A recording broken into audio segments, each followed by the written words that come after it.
All right, welcome back, everyone. Tonight, we are diving deep into the December 9th episode of Monday Night Raw. A night that had it all. Yeah, absolutely. It really set the stage for some explosive matches coming up at Saturday night's main event. Huge implications across the whole roster. Absolutely. So we're going to break down all the key moments, provide some expert analysis. And look ahead to what's next. Let's start with that World Heavyweight Championship picture. I mean, that opening segment with Gunther and Finn Balor was intense. Yeah, electric. Gunther's always intimidating, but there was just something about his critique of Balor that felt different, very pointed. Yeah, it was more than just trash talk. Yeah. Gunther seemed genuinely disappointed in Balor almost. He viewed his decision to join Judgment Day as a betrayal of his legacy. Totally. Right, you were once a warrior, you were this lone wolf. Yeah. And now you're just a follower. Exactly. It was fascinating to see that kind of psychological depth from a character like Gunther, who is known for his brute strength. And then you've got Damian Priest lurking in the background, clearly hungry for that title. Oh, yeah. It makes you wonder how secure Balor really is, even within Judgment Day. Absolutely, and that's what makes this triple threat match at Saturday night's main event so intriguing. Oh. It's not just about who the best wrestler is. Yeah. It's about clashing ambitions within Judgment Day. Right. This power struggle, how that's going to play out in the ring. So let me ask you this. Do you think Balor is content to play second fiddle to Priest? Well, he's done it before. Right. But remember, Balor has a history of thriving as that lone wolf. Yeah. His time with the Bullet Club proved that he is not afraid to step on toes to get what he wants. Yeah. Priest, on the other hand, he's a relative newcomer to this level of power. He is eager to prove himself. Right. And that ambition could lead him down a dark path. That tension is going to be palpable at Saturday's main event. For sure. Okay, let's shift gears and talk about the absolute chaos. That was the Wyatt Six versus the Final Testament and The Miz. Oh, that match was a wild ride. It was a wild ride from start to finish. But that's classic Wyatt family, though, isn't it? Right. Like, thrive on that controlled chaos. Yeah. But what was really fascinating was that even with Uncle Howdy's undeniable power, the interference from Scarlett and Paul Ellering completely changed the dynamic. That was a shock. I mean, what does that mean for the Wyatt family? It's hard to say. Seeing those two forces join together? I mean, are we looking at a new power faction here? It's certainly possible. I mean, Right. Scarlett has a history of manipulating others to get what she wants. And Ellering is a master strategist. Oh, yeah. Decades of experience leading dominant forces like the Legion of Doom. Yeah. Their combined knowledge and influence, it could be a game changer. And what about Uncle Howdy? Yeah. I mean, he's such an enigma. He is. Clearly very powerful, but almost uncontrollable. Right. Is he an asset to the Wyatts, or is he a liability? Well, that's the million-dollar question, isn't it? His power is undeniable, but he's almost like a force of nature. Yeah. Unpredictable, potentially destructive, and that clash with Karrion Kross, Oh, yeah. that was particularly interesting. Kross, much like Howdy, has a penchant for the theatrical and the macabre. Yeah. Their shared darkness, it's going to either bond them together or set them on a collision course. It's like watching a slow-motion train wreck. You know it's going to be explosive. Yeah. You just don't know who's going to survive the impact. You don't know who's going to be left standing. Okay, let's talk about the segment that has everyone buzzing. Oh, boy. CM Punk. Yeah. That cryptic comment about doing Paul Heyman a favor. Come on, he's playing mind games. Oh, Punk is a master manipulator. Right. He and Heyman have a long and complicated history, right? A partnership built on respect, but ultimately ended in betrayal. Right. And then you have Seth Rollins, who Punk has this ongoing rivalry with, both claiming to be the best in the world. Yeah, so what's the end game here? It's hard to say, really. Yeah. Is he trying to sow discord between Heyman and Rollins? Yeah. Or is there something bigger at play, Yeah. something we haven't even considered yet? It's like he's setting up this chessboard, moving all the pieces into position, but we don't even know what checkmate looks like. Exactly. And what's so intriguing is that he's using these past relationships to create tension in the present. It's a masterclass in psychological warfare. Really makes you rethink everything you thought you knew about these guys. It does. Okay, we've got to talk about the women's division because things are heating up there as well. Oh, absolutely. Liv Morgan picked up a win over Dakota Kai. Yeah. But it felt like the interference from both the Pure Fusion Collective and Damaged CTRL kind of overshadowed that victory. Yeah, and that's the story of the women's division right now, isn't it? It's a battlefield with multiple factions all vying for dominance. You have the Pure Fusion Collective, this new alliance focused on technical wrestling and strategy.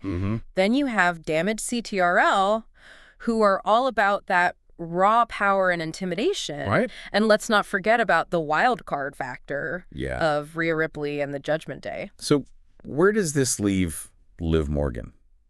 Good question. I mean, she's incredibly talented and resilient, but can she rise above all this chaos and establish herself as a true contender in this landscape? That's what she needs to figure out, right? Yeah. She's proven she can win against tough opponents. But she needs to figure out how to navigate these factions and forge her own path to the top. You know, she might have to embrace a more aggressive side. Maybe even form alliances of her own to truly thrive in this environment. It's almost like she's caught in a crossfire, and she needs to decide whether to take cover or fight back. Okay, before we move on to the next segment, I want to hear from you, our listener. What are your thoughts on these power dynamics? Who do you see coming out on top in all of this? What do you think is going to happen at Saturday night's main event? Let us know. Yeah, it's fascinating to see how these power struggles are playing out across the whole roster. For sure. We talked about GUNTHER and Balor. But let's not forget about Drew McIntyre. Oh, man. His promo, it was raw, it was powerful. It was. And you could just feel that betrayal by the bloodline in every single word. You could feel, I felt like it was a real turning point for him. After months of setbacks and frustrations, he is ready to reclaim his place at the top. Absolutely. And he's chosen Sami Zayn as his first target. That's right. At Saturday night's main event. Yeah, and that's a smart move from a narrative perspective. Zayn, despite being incredibly talented and resilient, he's caught in the crosshairs of this whole Rollins-Punk feud. He is. He's emotionally vulnerable right now, which makes him the perfect opponent for McIntyre to make a statement against. But let's not underestimate Zayn. Oh, absolutely not. I mean, the guy's underestimated his whole career. Yeah, he has. He always seems to find a way to defy those expectations. So do you think he's just a stepping stone for McIntyre? Right. Is he just a stepping stone? Or could he pull off the upset? Yeah, that's the question. Zayn's resilience, it's undeniable. But the mental toll of all this drama, that can't be ignored. Can he compartmentalize? Focus on the match, prove that he's more than just collateral damage. It's like he's fighting two battles, one in the ring and one in his own head. That's a good way to put it. And speaking of mental games, we need to dissect Rollins's deep-seated hatred for Punk. Yeah, I mean, this goes beyond just professional rivalry. It's personal. It does. They both believe that they are the best. The true best in the world. And that clash of egos, it's what fuels this animosity. It's a classic pro wrestling story. It is. Right? You've got these two titans locked in this battle for supremacy. And no clear winner in sight. But what makes this rivalry even more interesting is how it's impacting those around them. Absolutely. I mean, Zayn's caught in the middle. Right. And even Paul Heyman seems to be a pawn in Punk's game. Punk is playing 4D chess while everyone else is playing checkers. He's using their shared history, their vulnerabilities, to manipulate the situation to his advantage. And we still don't know what that favor for Heyman is. I know. But I have a feeling it's going to have major repercussions. Oh, it's going to be huge. Down the line. It's like watching a thriller unfold week after week. We get another clue. We get another twist. Or another piece of the puzzle. But the full picture still remains elusive. It's out there.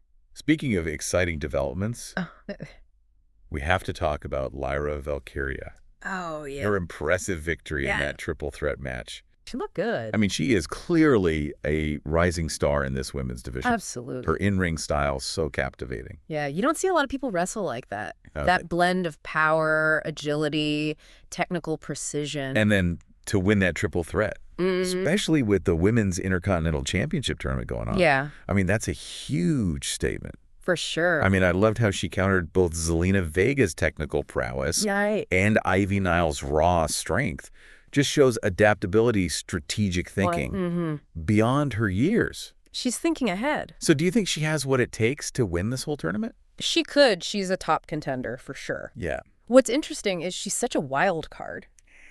Yeah. She's relatively new to the main roster, so her opponents don't have a lot of footage to study to anticipate her moves. Right. So that unpredictability, that could be her greatest asset. Right. You don't know what she's going to do. She is a breath of fresh air in a division packed with established stars. Oh, yeah, she's shaking things up. Okay, I have to ask you about this. Okay. Rhea Ripley. Yeah. The brutality of that anything goes match with Raquel Rodriguez. Oh, it was intense. It was I mean, Ripley is on another level right now. She is a force of nature. Yeah. Her blend of power and aggression is unmatched in the women's division. I mean, maybe even in all of WWE. Yeah, potentially. And that post-match stare down with Io Sky. Oh. Chills. Yeah. Pure electricity. That felt like a preview of a clash of titans, a potential championship match in the making. What do you think? Could Sky be the one to finally dethrone Ripley? It's possible. Yeah. Sky's one of the few women on the roster who can match Ripley's intensity and athleticism, her aerial style, her speed and agility. Those could be the keys to overcoming Ripley's brute force. Yeah. We'll have to wait and see. It's like the classic David and Goliath story. It is. Only in this case, David can fly and drop kicks like a missile. And you don't want to be on the receiving end of that. Okay, I want to take a step back for a second and look at the bigger picture here. All right. We've got these power dynamics playing out across the entire roster, from the World Heavyweight Championship scene to the Wyatt family's, machinations, to these intense rivalries in the women's division. And what's so fascinating is that none of these stories are happening in isolation. They're intertwined. Characters are crossing paths. Rivalries are influencing matches. Alliances are shifting. It's like this giant tapestry woven together with threads of ambition, betrayal, and that desire for greatness. Yeah, that's a good way to put it. So what stands out to you the most about this interconnectedness? It's the ripple effect, right? One action, one decision can have these unintended consequences that cascade across the whole roster. CM Punk's mind games are impacting Sami Zayn's mental state, which could affect his match with McIntyre, which could then impact the World Heavyweight Championship picture. Exactly, yeah. It's a chain reaction of drama and intrigue. And that's what makes WWE so compelling. It's not just about the in-ring action. It's the stories. It's the characters. The ever-evolving landscape of power and ambition. Okay, before we wrap up this part of our deep dive, I want to turn it back over to you, our listener. What's your take on these interconnected storylines? Are you enjoying the complexity? Is there a particular rivalry that's capturing your attention? Let us know. Okay, so we've covered a lot of ground tonight. We have. Dissecting these rivalries, analyzing all these power dynamics. There's a lot going on. Speculating on the future of WWE. But now it's time to put it all on the line. That's right. Make some predictions for Saturday night's main event. Oh, prediction time. This is the fun part. Always exciting. We get to see if our analysis holds up. Exactly. Yeah. Do the storylines pay off? Do they deliver those jaw-dropping moments we all crave? Let's start with the World Heavyweight Championship. All right. GUNTHER, the dominant champion, defending his title against two very hungry challengers in Finn Balor and Damian Priest. Who do you think walks out of that match with the gold? It's tempting to say GUNTHER. He's been such a dominant force, racking up victories, establishing himself as a true fighting champion. But I think the internal friction within Judgment Day, that's going to be his undoing.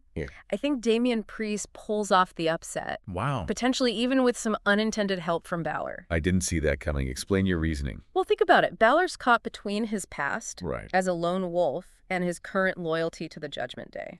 Priest, on the other hand, he's driven purely by ambition. He wants that championship, and he's not afraid to step on anyone to get it, even his own stablemate. Don't forget the wild card factor of Rhea Ripley. Oh, yeah. Good point. She's a master manipulator. And her influence within Judgment Day could swing the match in any direction. She might even see Priest as a more valuable champion, someone she can control a little more easily than Balor. Okay, you've convinced me. Priest is a dark horse. He is. But he has the potential to shock the world. Oh, yeah.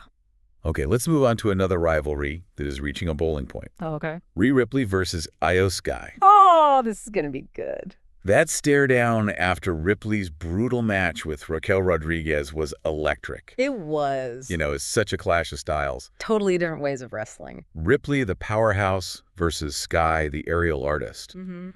I think we are headed for a collision course between these two. Oh, absolutely. Possibly even a title unification match down the line. Could be. Sky is one of the few women on the roster who can match Ripley's intensity. But can she overcome that raw power? I think her speed and agility could be the keys, right? She can avoid those heavy strikes, wear her down with those high-flying attacks, right, and potentially catch her off guard with a quick pin. Yeah. It's not going to be easy. No. But Sky has the potential to pull off the upset. That's why we love wrestling. Oh, yeah. The unpredictability. Never know what's going to happen. All right, let's talk about the Wyatt family. Any new insights into Uncle Howdy's motivations? And what about that alliance between Scarlett and Paul Ellering? Uncle Howdy, he remains a mystery. Yeah. He's clearly powerful, but his allegiance, it seems to shift with the wind, right? Right. Is he a force for good, a force for chaos, something in between? Right. I think that clash with Karrion Kross, that was just the tip of the iceberg. Yeah. I think we're going to see a lot more of that unpredictable nature as the story unfolds. So what about Scarlett and Ellering? I mean, they both have such a history of manipulating others from the shadows. What's their end game? That's a good question. I think they see the Wyatt family as a means to an end. They recognize the power of chaos, and they're using it to further their own agenda, whatever that might be. Right. With their combined knowledge and influence, they are a force to be reckoned with. Let's shift gears to Drew McIntyre. Okay. On a mission to reclaim his place at the top after that betrayal by the Bloodline. Yeah. But first, he's got to get through Sami Zayn at Saturday night's main event. Yeah, tough task. McIntyre is a warrior, fueled by that desire for revenge. And redemption. But Zayn is no pushover. No. He's incredibly resilient. Both physically and mentally. But can he overcome the psychological warfare being waged by CM Punk? That's the question. Yeah. Punk is a master manipulator. He is. He's using Zayn's friendship with Rollins to his advantage. He's trying to break him mentally, make him doubt himself, weaken him before he even steps into the ring with McIntyre. So you're saying Zayn is facing two battles, one against McIntyre and one against his own inner demons. Exactly. And with Punk lurking in the shadows, pulling the strings, whispering those doubts, it's going to be an uphill battle. It is. Speaking of Punk, we still don't know what that favor for Paul Heyman entails. Nope. Any theories? I think it's something that's going to benefit Punk in the long run. Okay. Possibly give him an advantage in his pursuit of that best-in-the-world title. He's playing the long game, Heyman, whether willingly or not, is just a pawn in his intricate plan. All right, let's wrap up this deep dive with one final question for you and for our listeners. Okay. What are you most excited to see at Saturday night's main event? For me, it's the culmination of all these storylines, right? It's the clash of these personalities, the unexpected twists and turns. The unpredictability. That's what keeps me coming back for more. Yeah, it's the drama, the athleticism, the storytelling, what makes WWE such a unique and captivating form of entertainment. Absolutely. And Saturday night's main event is shaping up to be a night we won't soon forget. It is. Thanks for joining us on this deep dive. Always a pleasure. We'll be back next week to break down all the action and fallout. All the fallout. Until then. Until then. Keep on wrestling.